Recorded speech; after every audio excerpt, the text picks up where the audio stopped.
Good evening, RPG Limit Break and Final Fantasy Randomizer fans. This is Devious RNG, and I am here with Dusk Plume for our play-in race for the Spring Tournament 2022.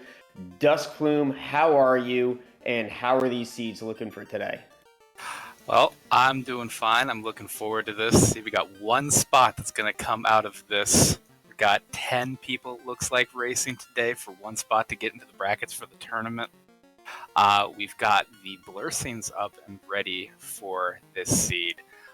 Looks like starting off with the fighter has 15 strength and 10 luck at the cost of a loss of 15 vitality.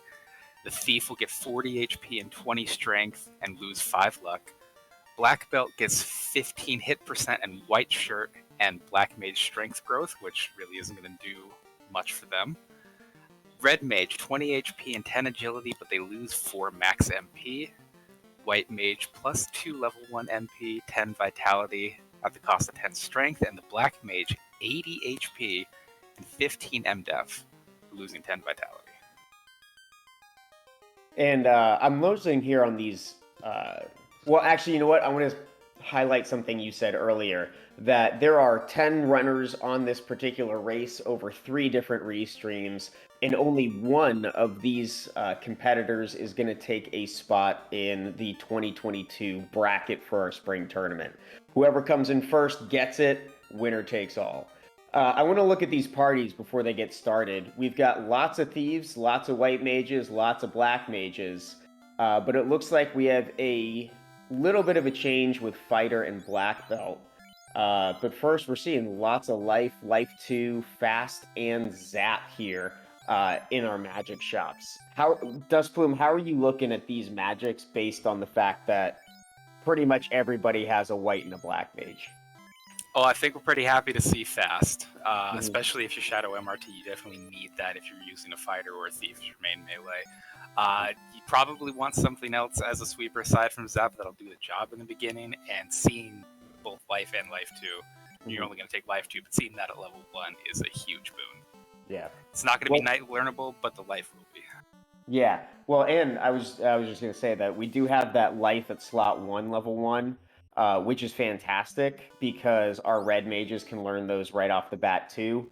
I think we might have one runner who's taking a red mage, but it seems like most other runners decided to opt in for the white. But like as you said, Zap is a very good opening sweeper spell. There's some really good late game applications for it as well. And we have our first Garland fight here on Phoenix 29 screen. And in the chests, up in the top chest in Topher, we have a Harm 2 sword, which is going to be very nice for the white mage to be able to use that. With the flag that we have up for these flags, Harm damaging all if a white mage is casting it. Yep. And that works for not just for the undead, which is the vanilla version. Actually, let's look here. We got Cube coming from the King, and Sarah has TNT. So TNT and a Cube to start us off. And yes, as you were saying, the white mages have a buff in this particular flag set. Whenever a white mage casts harm, whether it's from item magic or from a spell level, it can damage any enemy, kind of like a little baby version of Fade. So it's a very big buff, which is why you're going to see a lot more white mages in this tournament than what you're typically used to seeing. And we see Phoenix here being the first one out of the Corneria, getting across the bridge, making their way over to Provoca. Probably going to be wanting to see the level 2 magic before too long. Might try and kill the pirates first with Zap, but no, looks like they're going to go ahead and see if they can find a better sweeper spell. Well, Zap is actually Harm 4. Again, another white mage buff there. That Harm 4 is very close to Fade. And there's your Fire 2 and Quad X at level 2. One of the nice things about that Zap at level 1 is that these pirates have very, very low MDef. So if you throw out a Zap, you'll typically get 7 or 8 of them. But when you have Harm 4 like Phoenix is doing, there's a 100% guarantee you're going to take down all of them, their pirates. Yeah, that's the thing, is even if you miss one or two, you never know which one it's going to be, so Mhm. targeting becomes an issue and turns into a Mhm. 2-round fight, as we see the crown off of Picky.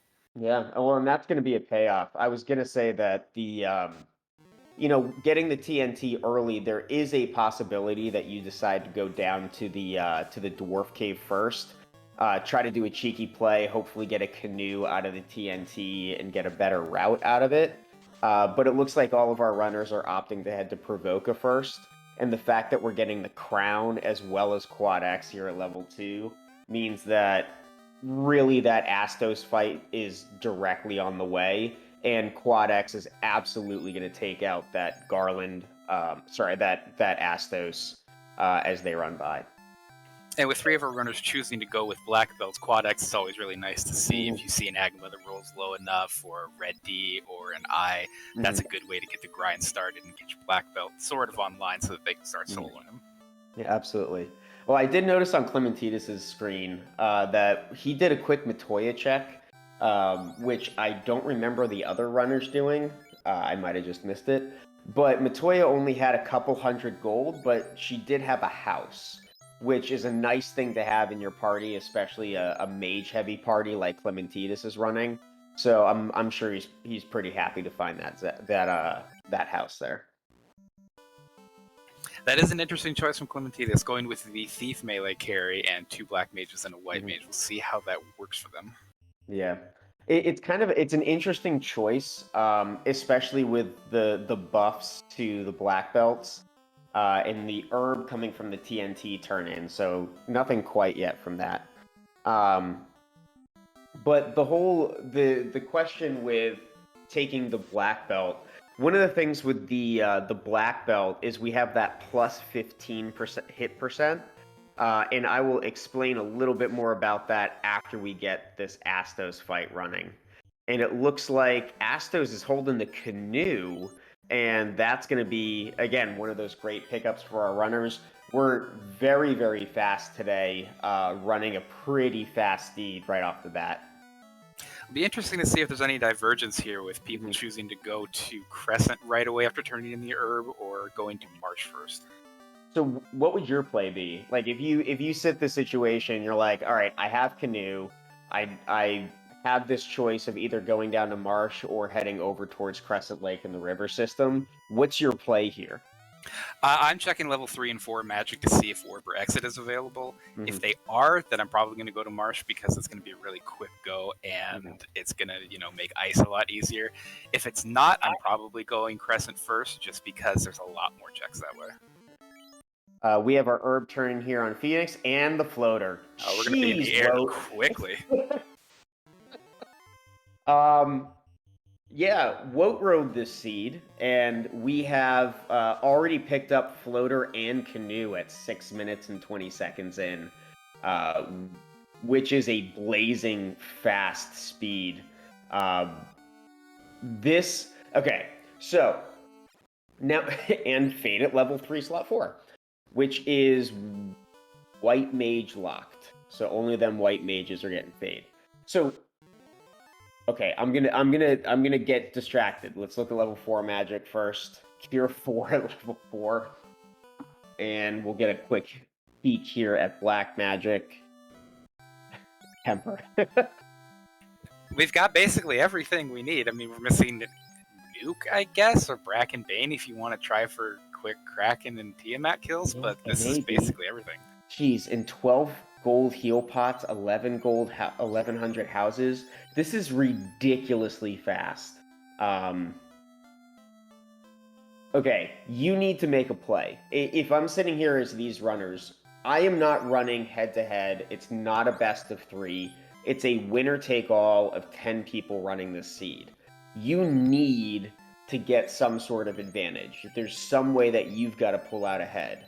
What's your play to try to do something to get yourself ahead?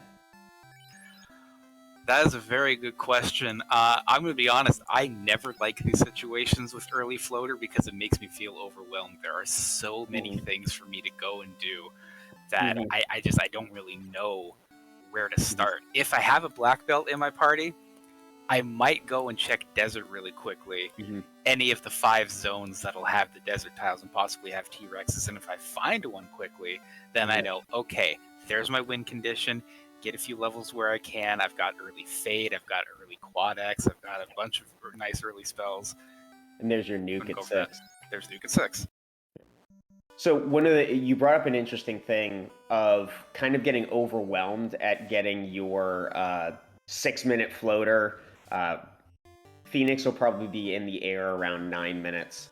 I think this really favors our veterans. I mean, if you're looking for something that typically ends up favoring veterans, it's something like the floater, where you have to make these quick decisions, you have to make these quick improvisations. And it'll be interesting to see from this list of runners how relatively new runners are going to pair up against older runners, and we're going to start seeing our divergence. So right here, we're starting to see our initial divergence with Hate prioritizing Marsh Cave, while Phoenix is prioritizing overworld checks. And Phoenix does get the loot from Sarda. They also got the adamant from the sages. Yeah, it looks like Clementitas is also prioritizing Marsh Cave. Though I don't think Clementitas got his floater yet, so he's a little bit behind and just happens to be... So Clementitas, it looks like, is making the Marsh play before heading down to Elfland, whereas Hate has already gotten his floater, is heading back to Marsh, and Shadow MRT is also doing the same play that Clementitas did. So really, we have 3 of our runners down here in Marsh. Hate has already gotten his floater, and he's doing this post-Crescent Lake, whereas the other 2 runners still have to get theirs. And Phoenix has already done his Sarda check, and now he's going up to do his Adamant turn-in, which is the Crystal. So we've got fetch quest after fetch quest, it looks like. Yeah, I'm not certain that I would do Marsh in this situation as soon as I got the floater. I feel more often than not, I'm not sure if there's really a pattern to this, but there's something that I don't really want as much in Marsh if I get early floater access. It could be the ship, it could be the canal. It's something that you would need for early access to leave the Inner Sea if you don't have the floater. Yeah. Well, and Phoenix getting the bad news that the Adamant ultimately turned into the ship, which we don't need because we have the floater. But Shadow MRT finding something incredibly important, which is the Black Mage, the blue D tile here in the bottom of Marsh. But those blue Ds have very, very low HP. That's 50 damage there, and already Quad X, so they have 350 at the most. Probably looking at a little less than that. We have Phoenix over here checking the Cardia Isles. Hate deciding to take a couple encounters here. And Shadow MRT is checking a whole bunch of boxes. Yeah, again, getting the rod from Marsh, as we've seen from a couple of the runners here. So the Marsh plate does pay off. The rod is, of course, necessary to get through Earth. And after the Vampire Room and the rod plate is where the incentive is going to be. And what we see here, Loose and Cardia, is the canal. So there is our second whammy. Yeah, it looks like Hate got the bad news that blue D has just over 300 HP because he threw out a Quad X with one of his Black Mages and the Quad X didn't land. So I think he took a couple of those encounters and now he's deciding to nope out of that. Phoenix is, as you said, still checking the Cardia Isles, finding one of our 2 loose items, and everybody else is just trying to get out of Marsh Cave. It doesn't look like we've seen too much so far in the way of enemies that are causing us trouble, which does make me worry for later on in the scene. Yeah, absolutely, because there are those limited numbers of magic scripts and spell scripts, or skill scripts that can rear their ugly head at any point, and it looks like we're pretty clear so far. If you're unfamiliar with what's happening down on Phoenix's side, because he's doing a very, very different style than our other runners, what he's doing is he has found what he wants. And yet he's the one without a black belt. I know. No, he's got the black belt. Oh, he does have the black belt, yes. Yeah, slot 2 right there. Level 2 at slot 2. Trying the cheeky... what was that? Zap from the Black Mage, which Zap is not going to be very effective against the T-Rex, who can punch pretty darn hard.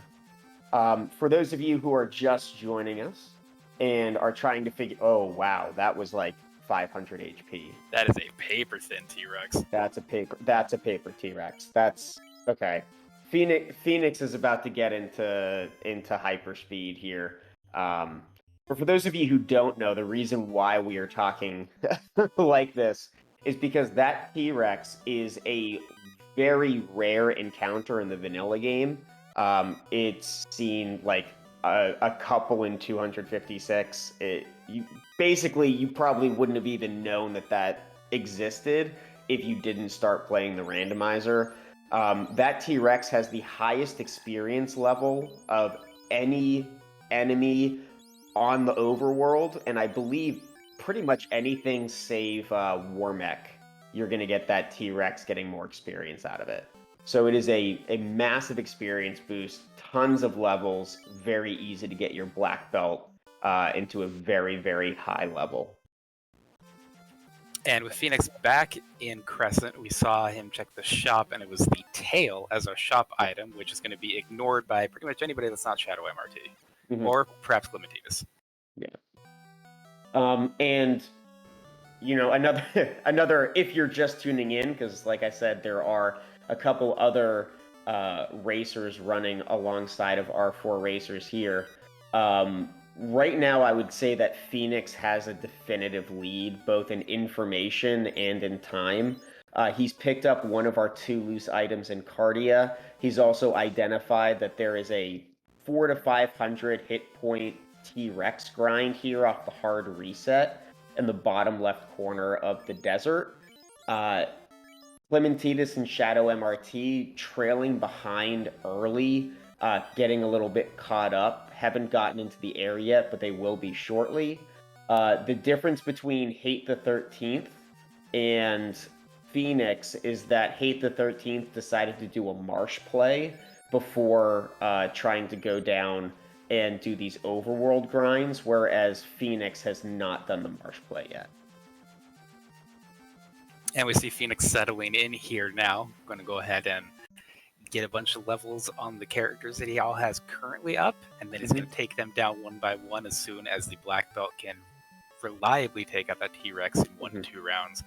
And it's going to be go mode from there all the way to probably 42, I would think, when you find them this early. Well, again, that's going to be one of those questions that we have to ask based on the fact that this is a winner-take-all kind of situation. There are 10 runners running this seed. Only one of these runners is going to get into the bracketed tournament. The question is, which one's it going to be, and how are you going to separate yourself from all of the other runners? I know Phoenix is running very quickly at the moment, but he also knows that every other runner is probably bringing a black belt because of that plus 15 HP. Everybody's going to have that early floater. Everybody's going to try for this T-Rex grind. How does he decide when to stop doing this grind based on the fact that everybody else is probably doing it too? So that's one of the things that we're going to be talking about and kind of keeping an eye on. In the meantime, Hate the 13th in Earth Cave trying to turn in that rod that he got down in Marsh Cave. Clementinus doing his overworld turn-ins, and Shadow MRT looks like he's doing a little bit of an overworld grind outside of Cardia. The T-Rex may be paper, but he does seem to have a lock on the black belt, killing it pretty much right away into that grind and killing the rest of the party members aside from the thief, forcing Phoenix to go back and res. Yeah, it's one of those things, even as I've been practicing these, when you do those black belt grinds, there is an art to it. I mean, yes, there's some science behind the black belt grind, but it's essentially find good grind, kill thing repeatedly, get to 42. Like, that's how you do a black belt grind on paper, But in reality, to optimize your grind, there's a lot of things that go into it, such as when do you dan the white mage and the black mage, considering the black mage has quad X, the white mage has life, and the white mage has harm 4 in fade. Um, right now, Phoenix is trying to get lots of hit point, like lots of experience on his thief and his black belt. I think hoping that the thief doesn't get pounded by that T-Rex. But every time that black belt gets killed, he's giving up time that he could be casting spells more safely to make this T-Rex grind a little bit more palatable. And it looks like Hate is in Earth near the vampire and trapped chest right before the vampire room has found middle slimes. Doesn't look like he's going to take any levels aside from the first one there, but that's something to start with. Mm-hmm. I'm gonna swing back to something that that's as you said. I'm gonna swing back to something that we said a little bit earlier, which is the blessings. That black belt has plus 15 hit percent. I believe, because I tried to look this up before the run today, that the black belt has 3 hit percent per level in their growth. So essentially what that means is when you're looking at your black belt cutoffs, that means that you're going to subtract 5 levels for what you're looking for. So if you're looking for 32 as your first cutoff, then you're going to do 32 minus 5. That means you have to go to level 27 instead in order to get those extra hits. So, again, little bit of math, little bit of strategy, little bit of grind. At the moment, we're seeing Hate pick up the Saber Bonk as the incentive item down in Earth, and we're seeing Shadow MRT doing the cardia checks. He's going to pick up his Loose Canal, and Clementitis doing a Metal Slime grind, which is actually very good for Clementitis based on his party. That's correct. Clementitis is going to be wanting something that's going to give experience to the whole party and wanting to keep everybody up since it is not taking the black belt. So finding something like that is going to be good for getting some good early levels. Now, what I did want to ask you about Phoenix 29, would you stop at, say, 37 and not get the full 42 MDEF, or would you go to 42 for that MDEF? So it's interesting you bring that up, because we have, and there's that down. It's something that's come up a lot. When I was doing some comms for one of the other earlier races, I ended up talking a lot about this particular situation.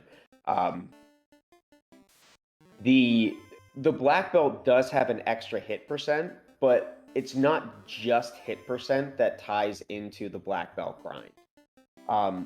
You get an extra hit every 32 hit percent. Again, trying to math on Twitch. Astral Esper. If you want to look at all of this background stuff, Google Astral Esper.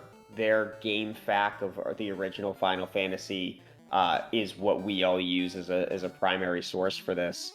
But in addition to getting the extra hit percent, the actual attack power of the black belt is 2 times the level of the black belt. So if you're at level, you said 37, at level 37, you are going to be getting that 10th hit. The problem is that you're only getting level 37's worth of damage on that 10th hit. So we did have a race, a very, very close race that happened in pods where a black belt grind was stopped a little bit early, like that 27 mark, to get that 6th hit.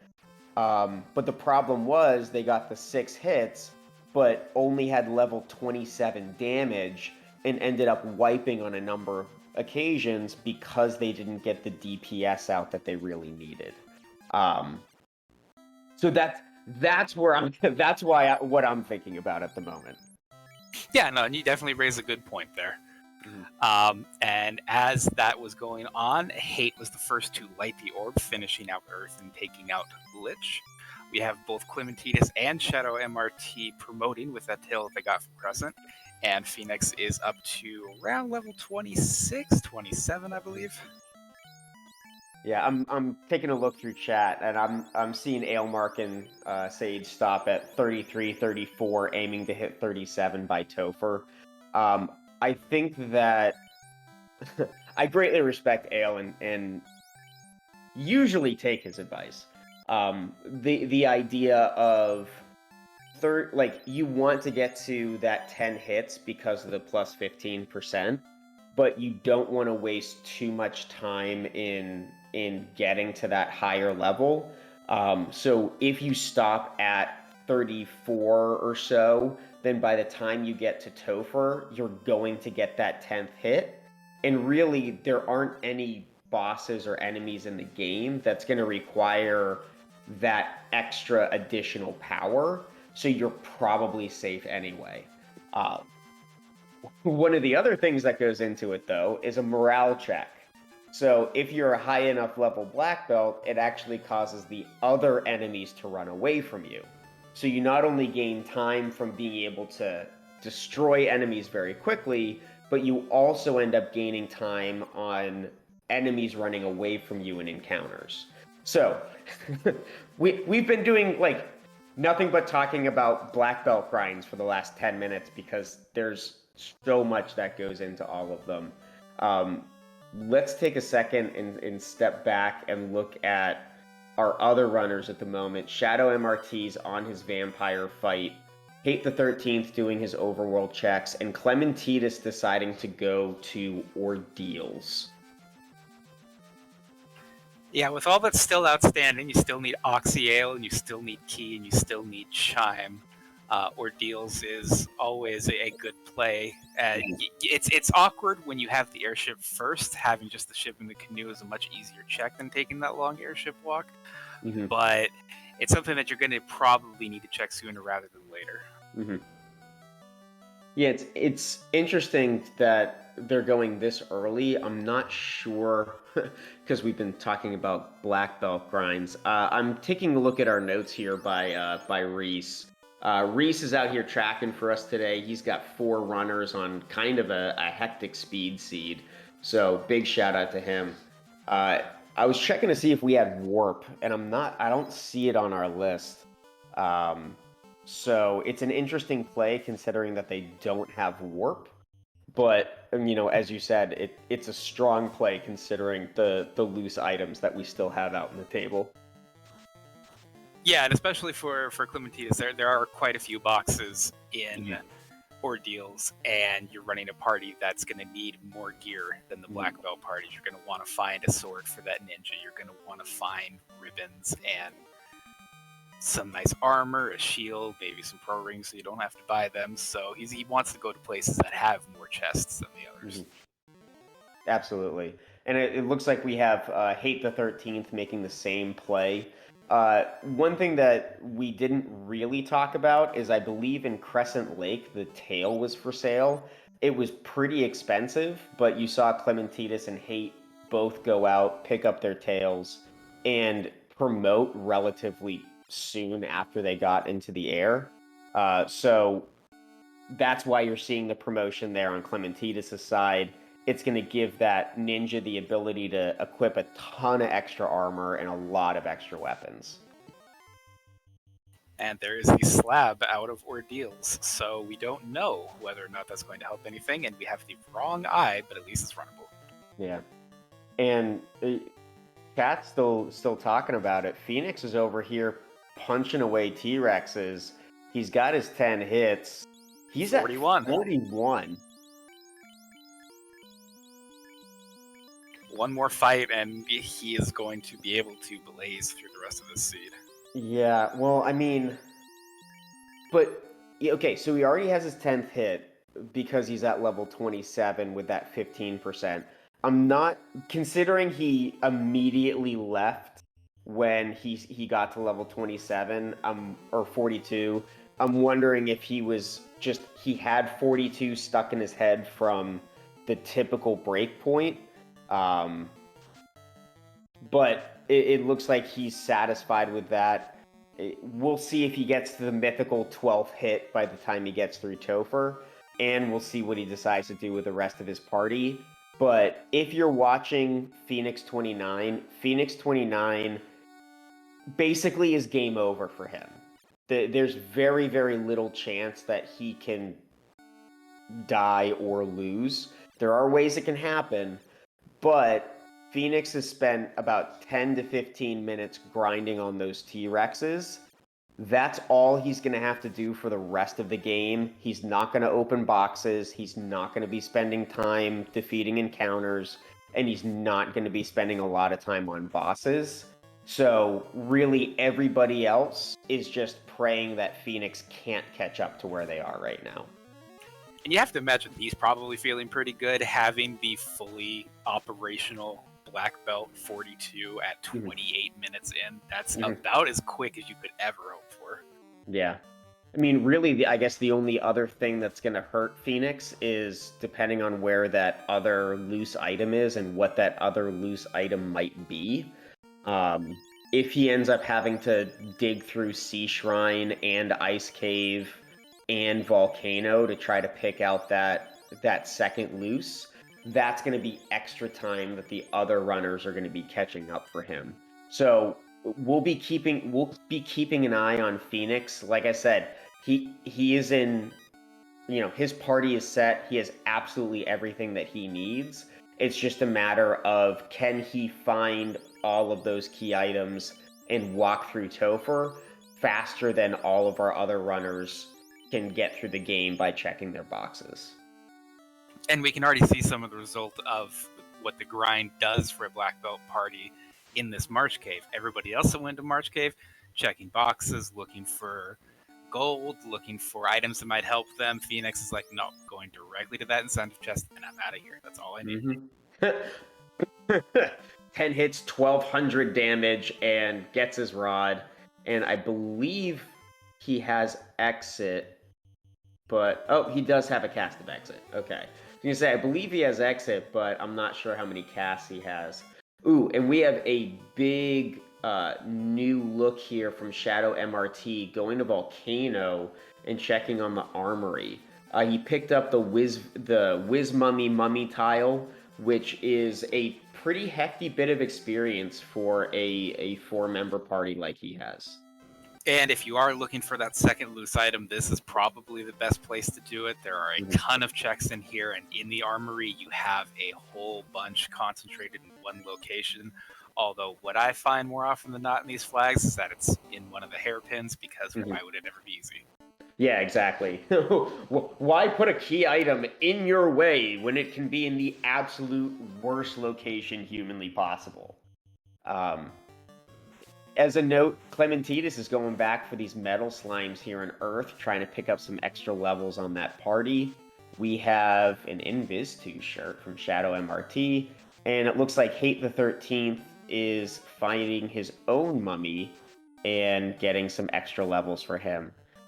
So, again, a lot happening out here, a lot of similar routing, but yeah, trying to recap. So, Dustplume, give us a little bit of a recap of like where we are, what's happening, and what our runners are hoping for in this particular run. So, Shadow MRT and Hate are both in the lead as far as org count is concerned. They both have finished Earth, and they are both currently in Volcano. Probably looking for a loose, probably looking for some gear as well with all of these checks, as Hate did take a black belt, but has damned them, is choosing to go with the Thief Carry. They're going to be probably taking out Carry more likely than not once they finish their checks here. Clementitis is in Earth right now, has found a metal slime grind for the whole party, which is giving him 3,000, 3,200 experience for everybody. Is taking that probably somewhere into the low 20s to feel safe going on for the rest of the seed. And Phoenix 29 is making his way through Earth right now after having taken the black belt to 242. just finding the Saber Bonk as the incentive there in Earth. Got to 42 with a grind on T-Rexes in the lower left quadrant of Desert. Ooh, and it looks like Kate the 13th getting some payoff for his box checks with that ribbon there and that hairpin. Also picking up that white shirt and equipping that. Not sure if we... I know I didn't catch that if Shadow MRT had already seen it. But yeah, and as a fuller recap of where we are in terms of like what is this race? This is the play-in race for the Spring Tournament 2022 bracket stage. So our bracket has been established with 30 of the 32 runners. This is our play-in race where 10 runners have the option to fight for one spot in our bracket. The one runner who finishes in first in this race will get bracketed for our spring tournament, and that's it. All of our runners are running for that one slot, so everything's on the line if they want their spring tournament chances to remain.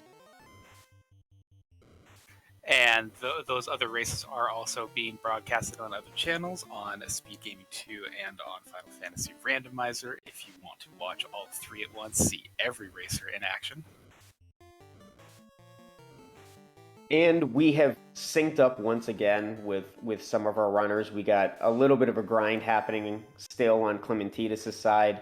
I don't know exactly what level he's going for, but Shadow MRT and Hate have synced up here in Volcano, and Phoenix 29 is getting us our first look here at Ice Cave, which I feel like Ice Cave is an interesting check, considering he could go through Volcano and just take out Carry with doing a couple boxes on the way, but I understand the play of going to Ice. Yeah, it is something that if you are in the area, perhaps he's thinking that he's going to go to Volcano right afterwards. You know, you may as well check it. You have exits, so even though you do have to do one loop around through to get back to it, you can get out after that. Again, still need Key, still need Oxyale, still need Chime. None of our runners have seen any of those so far, so they're hidden behind some check somewhere. Yeah. Reese, our tracker, pointing out in chat that we do have Ship, Canal, and the Saber Gauntlet.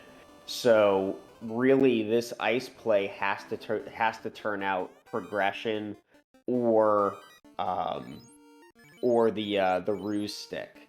So in terms of statistically, we probably have to do every single one of these checks. So either way, there's a high probability that every runner is going to wind up in this ice cave at some point or another. Since we did have the early airship access, Ruby is also probably going to end up as a dud. There is a very small chance the second loose could be there. Yeah, very good point. So we, depending on who you are, is how many duds. Well, and Oxyale, so that definitely paid off for Phoenix, who's going to be. Okay, so I was going to say, Ice Cave or Sea Shrine. What would you do? I would go to Volcano since it's right there. It's proximity play. You're going to need to do it at some point anyways. Sea Shrine, you're going to need to go a little bit farther out of your way, and you'll check Waterfall there as well. But it just looks like that he was going to go to the inn, maybe purchase a couple things, and now he's going to go and just trounce through Volcano. I'd be surprised unless he's really worried about that second loose if he doesn't just go straight to Carry. Yeah, I mean, I did say Ice Cave. I meant to say Volcano. It's an interesting decision. I'm not sure I like this decision to go to these extra boxes up here. Considering everything that's on the line, considering the fact that we have a bunch of other incentive checks that are pretty on the way, it's an out of the way kind of check. I feel like because we have the Oxyale, we need the chime, we need the key. There's still a ruby that's loose, or that could be loose, and a ruse stick that could be loose. I'm not Yeah, sure. I'm not sure I'm ready to double down on the loose item yet.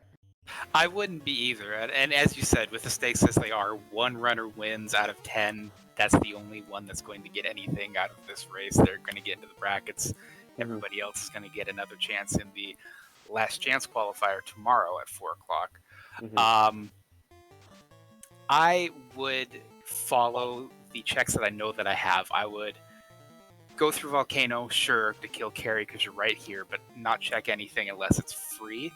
And then I would go to Sea and Waterfall. Waterfall could have something that you need. Waterfall could be Chime. Chime could let you into Sky. Sky could be Key, and then you don't need to make any more checks. Exactly. Yeah.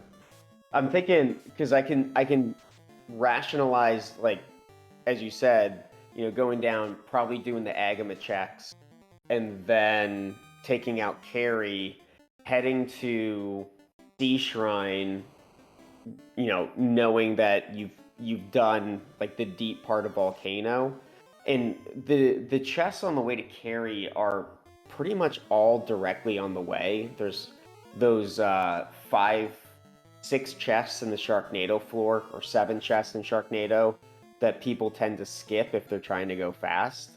So, and you'd also get the waterfall checks. So I think that if you're looking for the fastest play, it would probably be doing Agama floor, killing Carry, and then heading directly to Sea Shrine. Or actually heading to Waterfall first, because if Waterfall could contain our loose item, and if it's in Waterfall, then you're in go mode, and box opening is done. And we see Hate the 13th is our first runner on stream to get their second orb down in Carry, and they will probably be... Well, they might check ice after this. Again, a proximity play, and it's something that more likely than not you'll want to check. We'll see what they do here. And Phoenix is right on their tail. Yeah, we did see, we talked about the fact that we don't really have anything horribly awful yet, but we did see damage poison coming out of Argoyles. And Argoyles, I believe, are a volcano and ordeals-centric enemy. So that makes those 2 dungeons a little bit nasty, but it seems like our runners have been more than capable of taking them out. And as was noted in chat, Clementius has stopped their grind. They've now hit 24. They're on their way to get their first orb.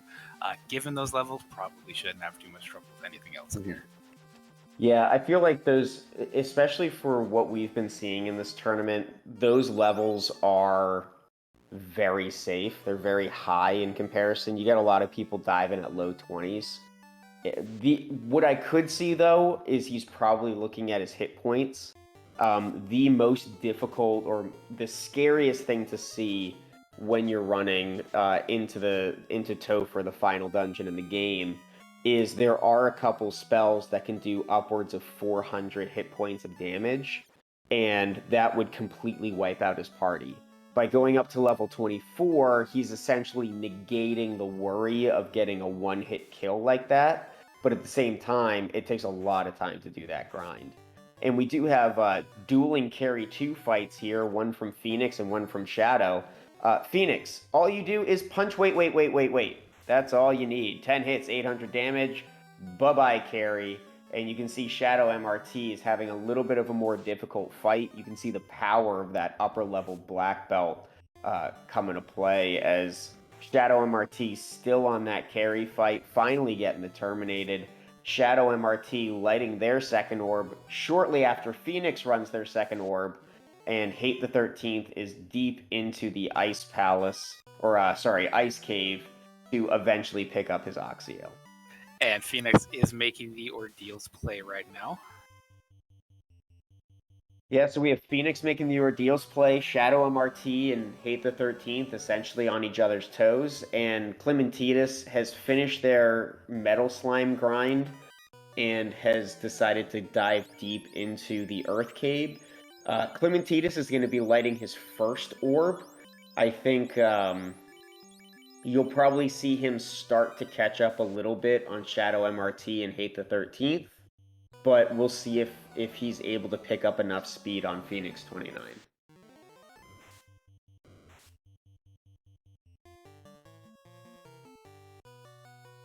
So where we're running right now, we have a lot on our minds. Like there's one loose item.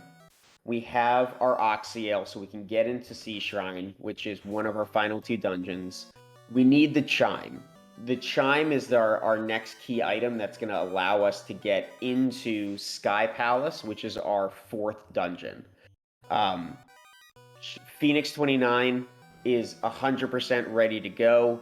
He has his Oxyale. He's looking to get that Chime. He needs to get the key, and then he's ready to go into the final dungeon. Clementitis has just finished up his grind, so he's a little bit behind because his grind wasn't quite as efficient, but he has a lot more versatility in his party. He's less likely to have his entire party get wiped out. He just lit his first orb, but you're going to be seeing him run through the volcano in the next couple minutes. Shadow MRT, Hate the 13th, they're the 2 that you have to watch out for. They're the 2 that are taking smaller parties, they're not relying on those black belts, and they already have 2 orbs lit. So really, Phoenix 29 is trying to catch up to Hate the 13th and Shadow MRT. Both of them have already gone through the Ice Cave. Phoenix hasn't. They've both already gone, or sorry, they already went through ordeals. Phoenix just finished it off. Phoenix has already gone through the Ice Cave. Shadow and Hate are in the Ice Cave right now. So, really, it looks like Phoenix, Hate, and Shadow are all in exactly the same place. At least as soon as Shadow gets out of the Ice Cave. And so what it's going to boil down to is how are the 3 of them going to proceed through the last little bit of this seed, and that's going to determine who our winner is going to be on stream. And I will say that when you do have 3 runners that are pretty much neck and neck like this, you'd likely give the advantage to the black belt party just because they're going to have much less trouble with anything that's going to pop up from this point forward, and they're going to get through Topher almost assuredly 3 or 4 minutes quicker. Yeah. Really, I think the thing that I think the big difference is going to be where is that other loose item and what is that other loose item. Because Phoenix 29, what he wants is no boxes. He doesn't want to open any boxes. He doesn't want to do anything that's out of the way. He wants to go to a boss and punch it.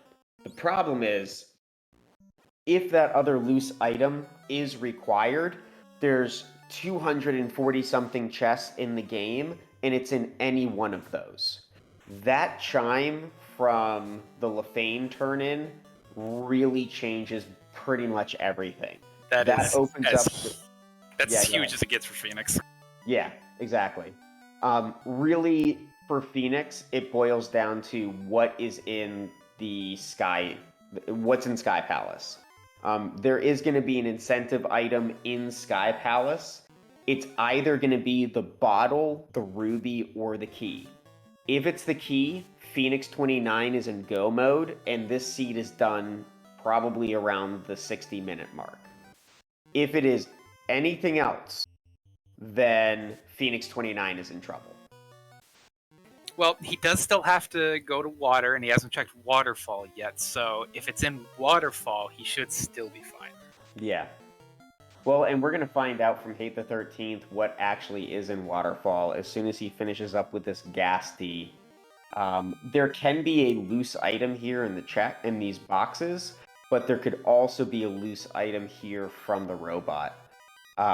Nothing so far in the checks. There's that roost stick, which means very, very good news for Phoenix 29. That he does not want that roost stick anywhere. He's going to pick up the key, the bottle, or the ruby here, and could potentially be in go mode. He's got a 1 in 3 chance of go mode and being done quickly, and a 2 in 3 chance of some heartburn. Yeah, this is where my heart's racing. This is where I'm praying I see the word key. And we have bottle. Okay, so that's fate deferred. Yeah, exactly. I would say it's not as bad as the ruby because the ruby's just 4 more checks that it could be in. But you know what? We've got the bottle. We know we're gonna kill Tia. We can do the bottle turn in very, very quickly. I'm hoping I don't have to go to Waterfall. If I can skip a dungeon, that's gonna make me very, very happy. But he's not gonna know that until he turns in that bottle, or until we see the other incentive item on one of our other runner screens. I will be curious to see if Phoenix actually does skip Waterfall, even if this is key. He has been very, very thorough with checking chests, even with the Black Belt party. Yeah, I would think that if he's in key, then that's go mode for him. He doesn't need anything else in the game, so I would hope that he just goes and goes and goes and goes and goes. Picking up a fighter, which is very, very good experience that he doesn't really need on his black belt, but could be looking for the rest of his party. And we'll see how this Tia fight goes. We have fight, Invis 2, fast, and Invis, nope, and a punch coming from the white mage. Not going to be needed. 20 hits, 1800 damage, more than maximum HP for that Tiamat. And Phoenix 29 has lit orb number 3 and is going to be on his way to probably the bottle turn in after this. And this right here, this is where we're going to see if Phoenix is zooming through the rest of this seed or is going to really start questioning where this key could be. Right. Because, I mean, it could also be the ruby, which just kind of is a nice little troll to prolong this seed. Doing some shopping here. Okay, I think this is a legitimate question. How much do you care about all of your non-black belt party members if you're Phoenix 29? If I'm 42, 43 now, not much. Like, I mean, I might stop here and check the armor shop to see if there's something good, because it's like it's 15 seconds, and if there's pro rings, that's nice. Topher can be kind of annoying even with a max black belt if you say have unrunnable badmen or unrunnable seafood party pack, and they all get the jump on you and they're dealing 60, 70, 80 damage. And that's what he wanted to see. Yep, and there he is at 51 minutes and about 4 seconds. Phoenix 29 is in go mode with a super-powered black belt. He's going to be going directly to the Sea Shrine. He will be walking directly to Kraken. He'll be cooking up some calamari and then heading directly over to Topher. I would be very surprised if we see him in Topher at more than an hour. He's probably going to be in 56, 57 minutes. Yeah, he'll probably be in 56 minutes or so. It's probably going to take him about 6 minutes to get through all of Topher with this party. So we're looking at probably like in the 65-minute range or so for him finishing up this seed, assuming all goes well. Now, it's still possible that all could not go well. Like I said earlier, there are some moves that can do upwards of 300 to 400 damage in Topher. But the other thing, and I think this is because we talked about other party members a little bit earlier, one of the other difficult things in Topher is that you do have a lot of enemy packs that have a lot of different enemies in them, such as what we call the seafood party plaque, platter, my bad, which can have upwards of 6 to 7 different enemies, all of them getting a turn to punch the black belt before the black belt can get a shot off. So it is possible to have an encounter like that completely obliterates even a level 40-something black belt, such as an encounter like this. So that again, Phoenix 29 is in great shape. Is looking like he's going to be our front runner, but that's dangerous. That is an unrunnable seafood platter that absolutely could be in Topher. That's not something you want to see. And the sea trolls have blaze. That's And also not what you want to see. mm-hmm. Yeah. Well, and the fact that Kraken 2 is still Kraken 2, and Kraken 2 can still punch you for 600 damage in a Topher. Hate the 13th getting their Bane off on Kraken 2 and lighting their third orb, so shout out to the Bane strats there. Shadow MRT on their Kraken 1 fight, and Phoenix 29 is about to pull their Kraken 1. Hate the 13th going into the right side. I think he's going just to kill Bubbles. I think, like, honestly, I think that's his entire purpose for going right here is to obliterate Bubbles. I mean, you can respect the meme. He killed the Hooray Dwarf, the only one to do so. He's a man of principle.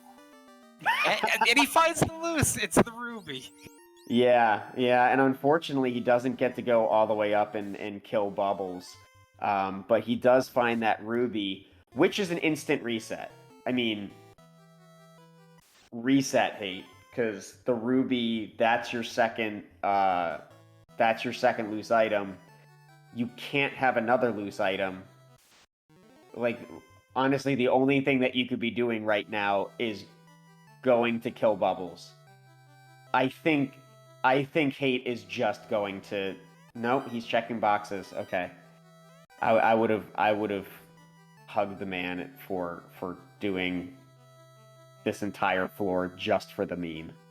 And you know what? That's exactly what he did. Phoenix did take care of Kraken, and at 55 minutes and 15 seconds is heading into Topher.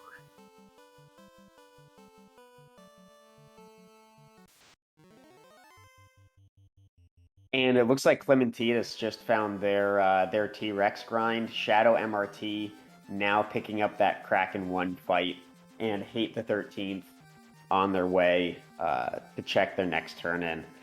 So the big thing that we're going to be watching out for is Phoenix 29 here. Like we said, there's only one spot that is available for our runners to make it into brackets, and Phoenix 29 looks like they're going to be the first one on stream to potentially make that possible. So we'll be keeping a close eye on his screen as we see Clementitas walking through the first floor of Mirage. We see Hate the 13th doing some cleanup after checking out Mermaids, and we see Shadow MRT making their way to Mermaids as well. Phoenix 29 about to hit the slab to let them into the lower levels of Topher. A Frosty blocking their way. Nothing that a 43 black belt can't handle. Mm-hmm. Exactly. And yeah, I think if I'm Phoenix, like, again, this is where your heart's racing. You start, even with something as clean as Phoenix has been running, I think one of the big things that sets out what Phoenix has done versus what the other runners have done is understanding that he has a black belt that he's looking to grind and prioritizing checking those overworld encounters prior to going to any of those other dungeons. I think probably the only thing really the only thing I would say would be a quote-unquote mistake would be how long it took to get that T-Rex grind up and going. But other than that, I mean, he was able to skip going to Waterfall. He didn't have to open any boxes in Sea Shrine. He skipped a good amount of Volcano, though opened a decent chunk of boxes in Volcano. And now he's in Topher at a little under 60 minutes, which is a fantastic time regardless of who you are. And we're about to get our first look at Lich 2, see if there is anything at all that's going to scare us, and the answer is no.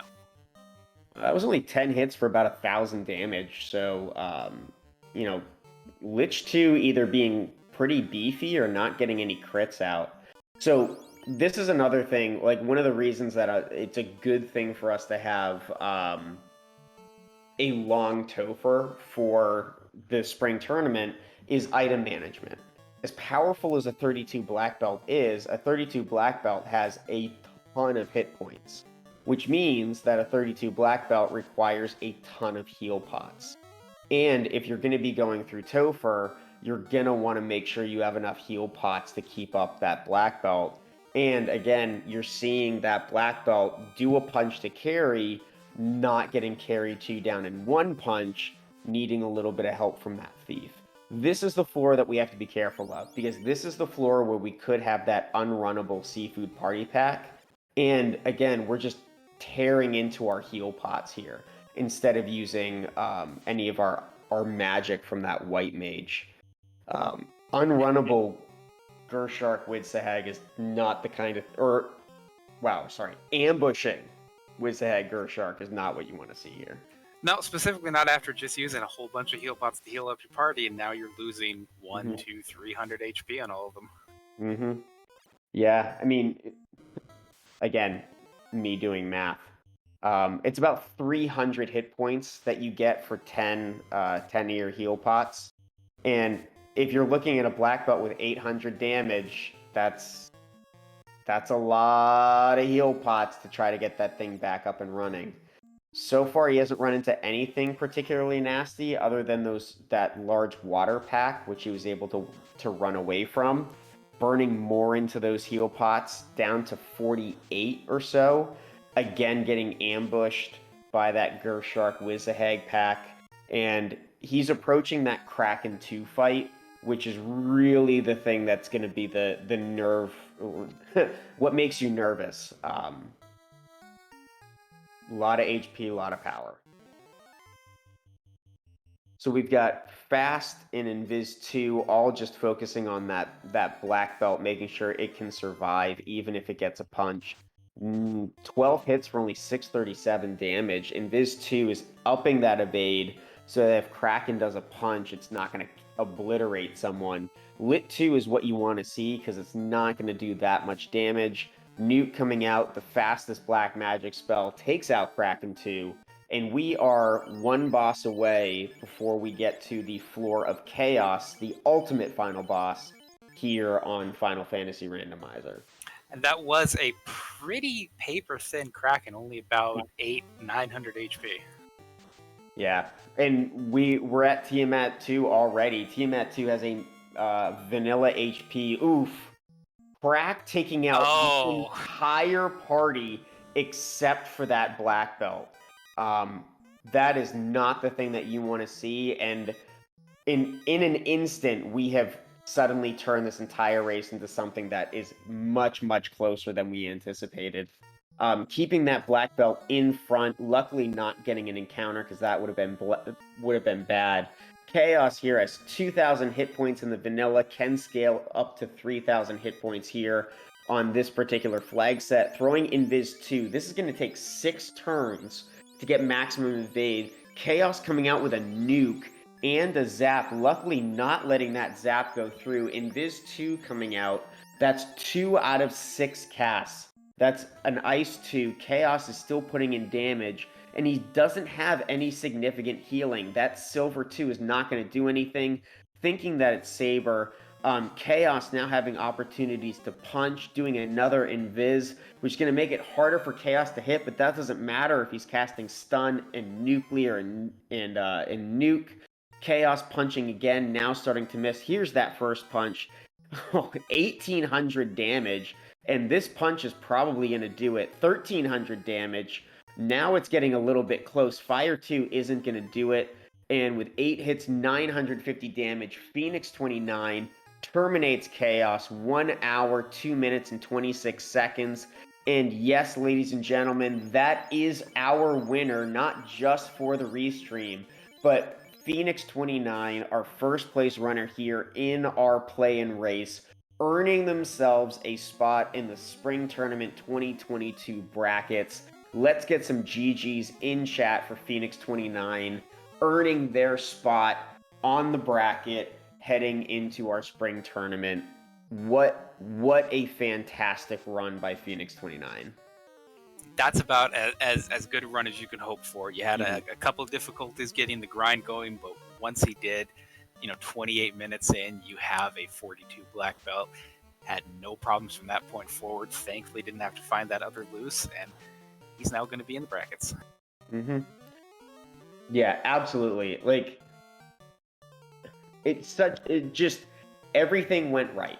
I feel like he made good decisions. He ended up dodging a dungeon, finding that grind early, um, turning out in those incentive items. Everything just quick, quick, quick, quick, quick. The kind of thing that you would expect to see from our play and race winner.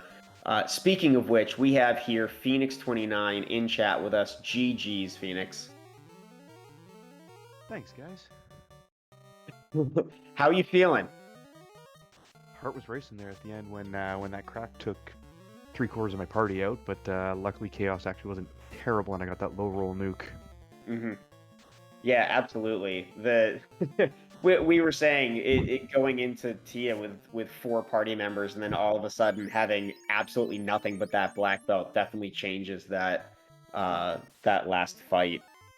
So, quick question: when you saw how fast this was going, when you saw that canoe, and when you saw that floater, what was going through your mind? Knowing some of the other racers that were in this race, that I had to move real fast. As soon as I got the floater, quick cardia check for the loose, and then took a risk to see if I could find a grind. A little dicey early on. I was afraid I overplayed my hand, but got lucky with the T-Rexes, and then after that I just flew through it. So, what was your stop point for that grind? I think I went to 43, figuring I'd get to 45 or 46 by the end, hoping I would get that last hit with the plus hit percentage. I'm not sure if I did or didn't. Topher was kind of a blur. My heart was just pounding, figuring somebody was right behind me or ahead. So, how worried were you once you got that bottle and you were heading there knowing, okay, this is either the item I need for go mode or I have to dig loose? Yeah, I mean, I knew it was basically a coin flip, and if I was gonna have to dig loose, though, at that point, I knew it was likely gonna be in Sea Shrine, or it could have been in Volcano, or not Volcano, sorry, Waterfall, because I hadn't been there yet. But yeah, if that one didn't pay off, it was gonna take a lot longer. And in case you are curious, the second loose, TFC North, Ruby. Oh, 2 troll loose items. Rude. Hey, better 2 troll loose items than 2 required loose items. Absolutely. So, were there any times in the seed that you felt like you were falling behind, or did you feel like you had a chance to pull this off throughout the entire race? I figured if anybody else took a black belt, I was probably going to be tight because it took a little while to get the grind going. But I was hoping that nobody else did, and we're going to have to open a few more boxes, look for some gear. And I'm not sure what some of the other ones, some of the other folks off stream took, but I'm not sure how many took the black belt. But that was, once I got it up there, I knew it was only going to be a few minutes until I plowed through everything. Mm-hmm. So, what was your thought process with party select? As soon as I saw the plus hit percentage on the black belt, I was I knew unless there was something really good for the thief or the fighter, I was going to take the black belt and take the risk there. Again, knowing some of the other runners are in here, I kind of had to go for broke. And black belt is feast or famine. Either you find a grind or you don't. And luckily enough, I found the grind really early. Dust Plume, do you have any additional questions here for Phoenix? Not so much a question. I just want to congratulate you as a fellow recent Duck graduate. You finished, I believe, third in the race. I finished second, but Mono was first. Good to see you in here in the brackets with me. How are you feeling about your race coming up against the number 2 seed? I'm in trouble. You said that before the race today, and you won. That's true. I also said it before the race against Deadpulse, and I almost pulled that one off too. So I don't know. I'll keep saying I'm in trouble again, and miracles. I don't know. Hey, man, crazy things have happened. That rando's gonna rando, and you've been putting up some great times. I think one thing that you brought up, Dust Plume, is our Duckling Derby and our Duckling Boot Camp. So our Duckling program is what we refer to as our new runner program, where we have veterans of the game. Dead Pulse, mentioned by Phoenix a little bit earlier, is our Duckling Dawn and former Duckling Supreme. Essentially, and a phenomenal runner. One of the top seeded bracket runners, seeded first after our qualifiers. It is a program by the best, from the best, teaching you everything that you need to know to play this game. So if you want to play Final Fantasy, if this looks interesting to you, if you want to jump into the community, in the next couple weeks, I believe I've already seen a Discord channel open for our upcoming Duckling boot camps. Up to FinalFantasyRandomizer.com, and there is a link to our Discord. Jump in, ask questions. Everybody's in there, loves to explain everything that's going on, and we would love to have you. At the end of our boot camp, which is a couple weeks of teaching you the ins and outs of the game, we have a tournament for new runners only. We do not let vets in. I'm not allowed to play. Most of us aren't allowed to play. It is specifically for our new runners to let them learn the game and experience and have a ton of fun getting into their own tournament with other new runners. And as I mentioned, having been a recent graduate along with Phoenix, 100% worthwhile. You learn so much about the game that you probably wouldn't have known otherwise. It's all done in a format that's very time friendly, gives you a lot of time to figure out the things that you need to. You're going against people who are of a similar skill level. It's the best introduction to a community you can have. And we have Hate the 13th in Topher. Shadow MRT looks like he's going to be not too far behind. One quick question from chat. Phoenix 29. Do you feel that weight fall off your shoulders, knowing you're not going to be in the last chance qualifier tomorrow? Actually, no, because I wasn't going to be in it anyhow, because, time zone difference, that's right smack in the middle of dinner, and I got tonight off from my wife from baby duty, but 2 days in a row was not going to happen, so it was today or nothing. So today was it, and you managed to pull it out, so again, congratulations. Wait a second. I saw Hate have a Massa, and I was like, where on earth did that come from? Dark Twinge pointing out, that's a validation chess Massa. Massa -3 coming out of that, which is exactly what you want to see in Hate the 13th situation. We do want to turn our attention a little bit now to our runners that are on stream. Hate the 13th is on our third pre-floor of Topher, or fourth, counting. He's going to be on the Lich floor soon. Shadow MRT on the way to the Spike tile in Topher. Clementitas heading into Sea Shrine. Clementitas hasn't found their key yet, has not turned in, I believe it was the bottle that turned into the key. So it looks like he's going in to try to find that loose item. And he's going to get the booby prize of the ruby and probably immediately head to Gaia after that. Well, yeah, I didn't realize something a little bit earlier, that both Shadow MRT and Hate the 13th check that top box first, which is an unusual play. I'm more familiar with what Clementitas' route is, which is going down and trying... Well, actually, never mind. Normally, you see runners go directly into... Oh, I missed Lich. I'm sorry. But yeah, normally you find runners go directly into mermaids like Clementitas did. And Shadow MRT also validating, picking up that Massa -3 in that left validation chest. And he's heading through the loot plate as Clementitas.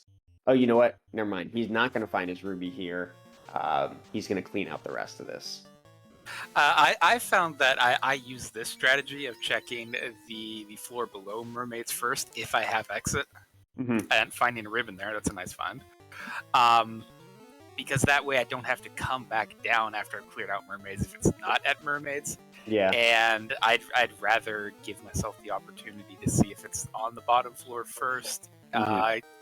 Usually when I'm here as well, I'm wanting some levels, so I don't mind taking some fights there. I'm not usually doing this at the end of a race. Yeah. Oh, sorry, there's Kraken now. Kraken 2 here on Hate the 13th screen. We've got Massa swings, couple hits, 300 damage, 3 hits, 59 damage is not what you want to be seeing. Doing some weight, Inferno coming out and obliterating the Black Mage once again. That top character able to take out Tia 2. It's Shadow Mr. T. I did learn that. I told myself I need to fix that. Shadow Mr. T is about to pull Lich number 2, as Hate the 13th is pulling up the Seafood Party Pack, and Clementitas heading on their way in to get the unfortunate ruby here in the top of Sea Shrine. Shadow Mr. T on Lich, trying to figure out what to do. Hate looks like he knows what he's doing. He's throwing out fast. He's throwing out Invis too.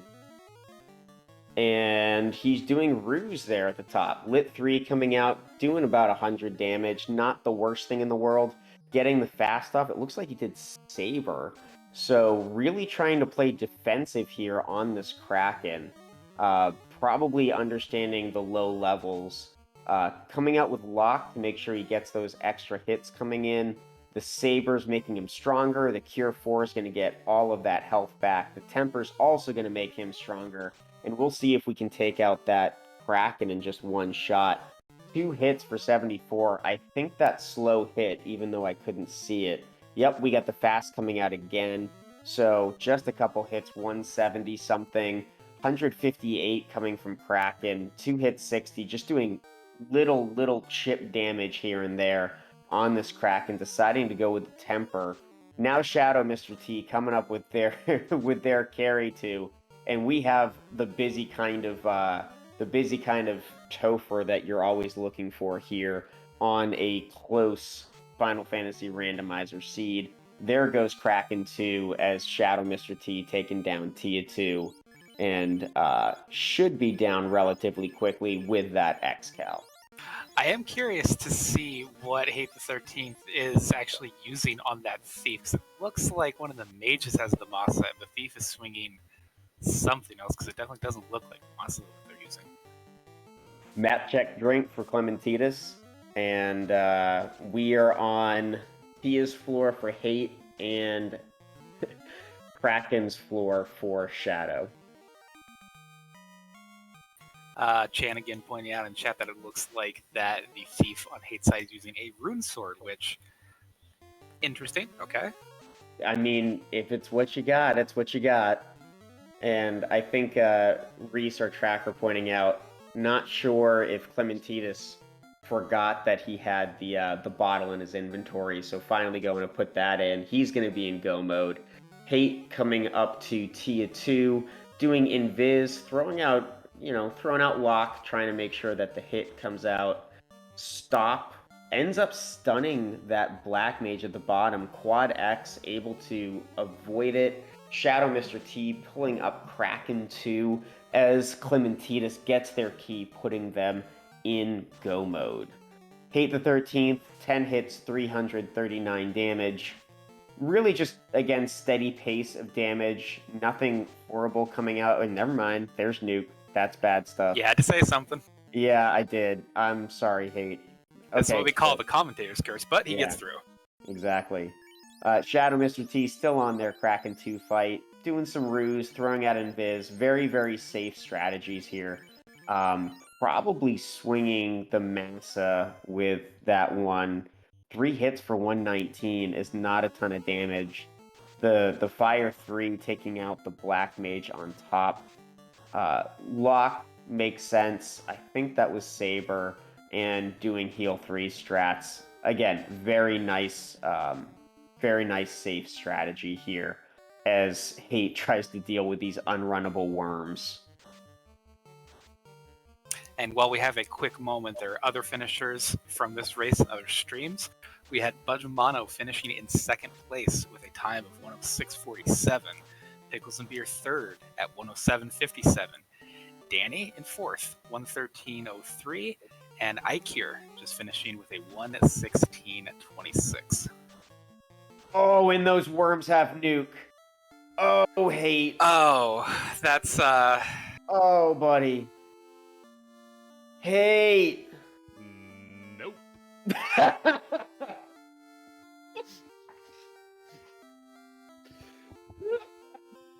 I hate. I'm sorry. We were supposed to be playing Final Fantasy Randomizer, not Worms Armageddon. That's our fault.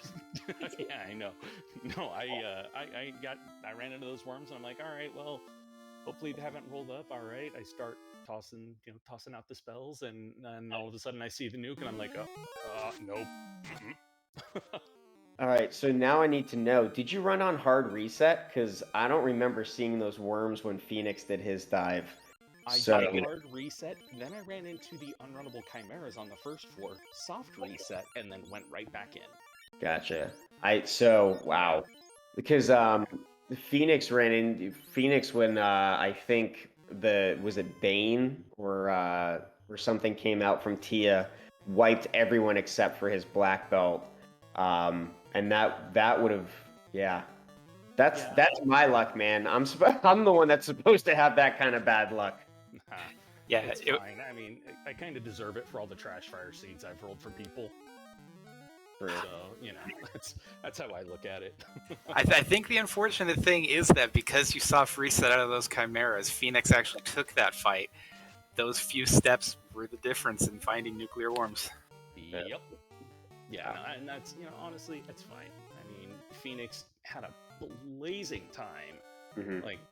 And that was just, it was great. Like, I saw him finish, and I'm like, all right, well, now I can go at a little bit of a slower pace. I can aim it up a bit, thus checking the validation chests. And, I had a feeling that there was probably going to be people running black belt strats, and I'm not a fan of black belts, and I didn't find a good tile for him except for maybe that blue D tile in Marsh. Yeah. So, what you missed with the black belt and what got Phoenix the win, bottom left quadrant of desert, T-Rex off the hard reset. That'd do it. With about 450 HP. Yeah, that would do it. Yeah, I also, I popped in and watched the end of the stream before, thanks to the 10-minute delay, and saw that Sea Shrine on the Mermaid side, there was a ribbon right next to Bubbles' room, and then there was that Temper helm down there. I was like, oh. So, if you end up watching this back, and we will go to Shadow Mr. T's Chaos fight. But yeah, I saw you get the ruby and kind of just stand there, and I was like, Hate's gonna go kill Bubbles. Oh yeah. Hate's going for Bubbles. And I was like, is this full-on meme, or did something happen that Hate is just so enraged by the existence of this random NPC that it must die on the race of races to get into the spring tournament? Nah, that thing I had to meme on that one. I mean, as a member of Bubbles Soda Company, Bubbles, you have to carbonate her, otherwise your soda will always be flat. And you also took care of the Hooray Dwarf, so you left no stone unturned. We appreciate that. No, I feel it is my duty to do the kindness to the Hooray Dwarf of ending his life, so he's no longer trapped in the one-word hell. Yeah. Well, your next step is going to be noping Cope, so we'll see. we'll see if you pull that off. I do want to point out Shadow Mr. T actually getting through that worm encounter. Again, crazy enough, just the number of steps away from the staircase that one encounter was, and it boils down to that encounter table coming in. Yeah, go ahead. Yeah, Because no, I was he's just going to do some item shuffling. yeah, I was just gonna say, yeah, if I hadn't been faffing about with like, all right, let's see how weak these things are, I could have gotten through them. Yeah. But yeah, no, I was faffing about, and that just got me smacked down hard. Yeah. Well, and once you see the first dot done, it changes so much about how you play that, and I would have done the same thing. So here we go. Shadow Mr. T pulling up their chaos fight. Doing fast, keeping is it their Massa Swinger there in the front, as opposed to moving them around. Ruse coming out from that knight. Invis 2. Chaos punching that Black Mage, but it's able to stand up. Double fast casts end up coming just in time. Invis 2 is totally fine. Hemper sticking on that top light warrior and then lock. So it looks like trying to split a little bit of the damage between their first and third light warrior, trying to hold off on that black mage to keep it. Ooh, and there's Chaos's nuke, taking out the black mage and the white mage. Now it's just the 2 melee and switching to heal pot strats pretty quick. Going for Saber Bonk, 5 hits, 200, zap. 4th dimension for that top light warrior. Ice 2 is just going to start whittling down that knight. 5 hits for 116. Chaos misses. Another swing. 5 hits for 435. Getting close to that 1000 HP mark. That's about 1500. It's got to do about twice that to get this Chaos down. 8 hits, 425. Very, very close. Now it's going to be a matter of turn order. Chaos missing once again. Another swing. 132. Got to do a little more damage than that. Chaos continuing to miss. 4 hits, 57. Chaos misses again with a swing. 4 hits, 118. Still doing that chip damage. 6 hits, 140. Chaos missing. Sticking with the punches, but that Ice 2 is going to do chip. 6 hits, 440. Oh, Fire 2. Chip, chip, chip away. And there's the terminated. Shadow Mr. T. Finishing Chaos. 125. 32, and I did not see what happened with Clementitis, but we will find out what happened and report back. But it looks like we do have here Shadow Mr. T, GG's. Oh, GG's. That chaos. What the heck? Yeah, what, you don't like getting nuke zapped? Yeah, no, I do not appreciate being on the floor. So how you feeling about that seed? Pretty good. Other than the ending there, I apparently was lucky and never saw nuke off those worms. Yeah, that was not a fun thing to find there in the late game. So I have a question for both for you and Hate. Party select. What was your thinking going into party select? Shadow, we'll let you answer first.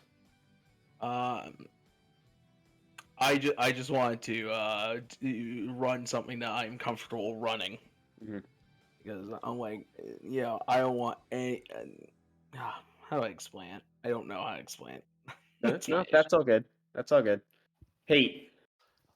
For me, it's like I have done a lot of Thief Black White, but I saw that black belt with the plus 15 hit percent, and I was tempted, but as I mentioned, I didn't find a suitable enough grind for me, and so he got to stare at the floor. Yeah.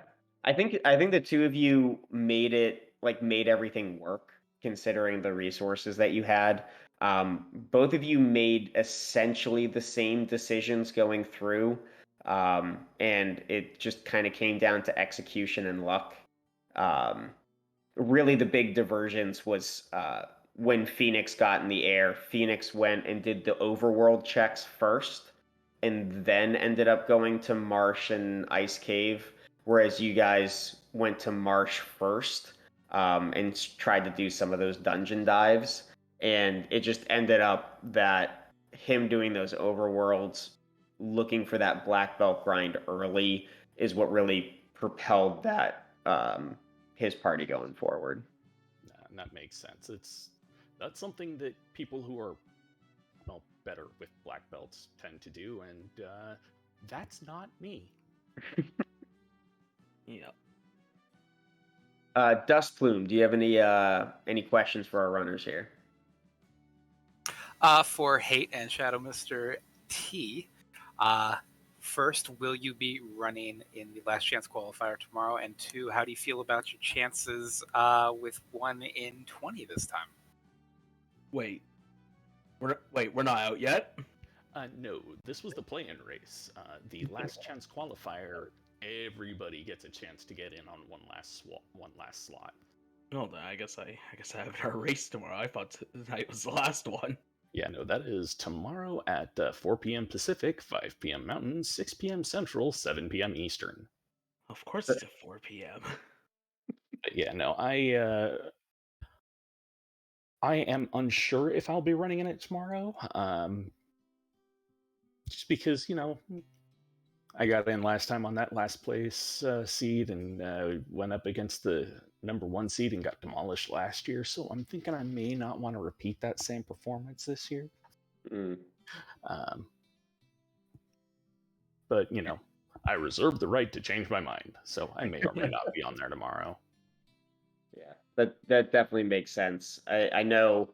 I feel like every year, you kind of look at the bracket and you go, "Oh, I hope I get a decent first round," and then you look at it and it's like, "Oh no, oh no." No matter where you are, it's kind of an insane pickup. I'm looking See- in chat. Hmm? Oh, nothing. Okay. Yeah. So I think I think that kind of covers everything. We ended up doing a lot of discussion about grinding a black belt, and again, you guys had a lot of very similar routing patterns. So if you watch back, get a different perspective, we'll see how that how that search for the black belt grind went. Overall, again, I think it was a solid run. You kind of see that difference between what happens when you find a black belt grind early versus kind of playing the seed as it lays out to you. And unfortunately, that's just kind of how it played this time. So yeah, we'll just move on to final thoughts and kind of go from there. Phoenix, are you still there with us? I am still here. Wonderful. So definitely wanted to give you some final thoughts, especially as you're heading into the bracket. I guess my one question for you would be: are you going to change anything, or just try to just kind of do your thing? Well, I mean, I'm going to be going up against somebody who's a really good runner, so I'm going to have to take some risks again. But it's largely going to depend on the blurses. Gotcha. But I'm going to roll with it and maybe 3 and 256 the whole thing. That works. I like it. Kate, final thoughts for us. GG's to both Phoenix and Shadow, and Clementitas as well for getting through that mess. Nukeworms, not my cup of tea. And also congratulations to you, Phoenix, for getting your way in and not going against crab cakes in your first round. Shadow. This has been a fun tournament so far. So. Oh yeah, that it has been. I've enjoyed every bit of it. I'm still shocked that there's still one more. But yeah, that's just a reward for winning the last chance. It's like, oh, it's crab cakes. Well, Hey, it's something, right? it's something. But Dust Plume, my co-coms, do you have any final thoughts for us before we work our way out of here? Thanks to all of you who ran for giving us some entertainment for the evening. It's always nice to have these races, give us something to do, something to watch. Thank you to Chanigan and Reese behind the scenes for streaming and for tracking for us. Thank you, DVS, for taking me along on my maiden commentating voyage. I really enjoyed it. I loved working with you. I think you did a fantastic job. So definitely a pleasure. As Dustplume said, I'm Devious RNG. Big thank you to Reese for tracking for us, Chanigan for restreaming, RPG Limit Break for hosting us today. Definitely want to shout out the Final Fantasy Randomizer website and Discord. It's just www.finalfantasyrandomizer.com.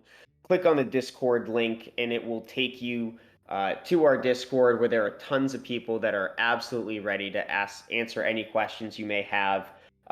There is a channel for new runners, and there is no question too dumb to ask. I have asked all of them myself. If you're trying to get into Final Fantasy, keep an eye out for our Duckling Bootcamp, which is some of the best runners in the game, teaching you all of the tricks and tips to become a phenomenal runner of Final Fantasy. And it ends with a tournament for just new runners. In terms of Spring Tournament 2022, it kicks off on Sunday with our bracket reveal. So keep an eye out on our Discord. I believe it's happening on the Final Fantasy Randomizer Twitch channel.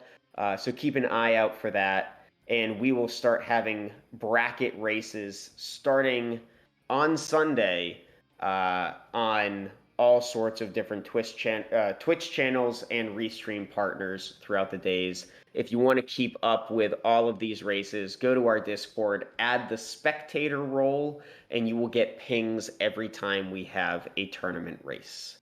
So, thank you to all for watching. Thank you all for tracking with us.